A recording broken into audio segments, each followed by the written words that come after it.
اندازی کی گئی تو اس قرآن اندازی میں حضرت یونس کا ہی نام نکلا۔ چنانچہ کشتی والوں نے حضرت یونس کا نام سن کر دوبارہ قرآن اندازی کی اور 3 دفعہ لگاتار قرآن اندازی کی گئی تاکہ کسی اور کا نام نکل آئے۔ لوگ حضرت یونس علیہ السلام کی صداقت اور دیانت اور زہد و تقویٰ سے واقف تھے، اسی لیے آپ کو دریا میں پھینکنے پر رضامند نہ ہوئے۔ انہوں نے پھر قرآن اندازی کی تو پھر حضرت یونس کا نام نکلا۔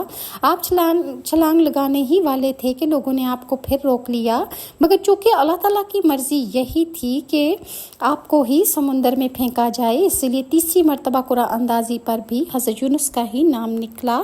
اور جب حضرت یونس علیہ السلام سمندر میں گئے تو مچھلی نے انہیں نگل لیا اور خود اپنے آپ کو ملامت کرنے لگ گئے۔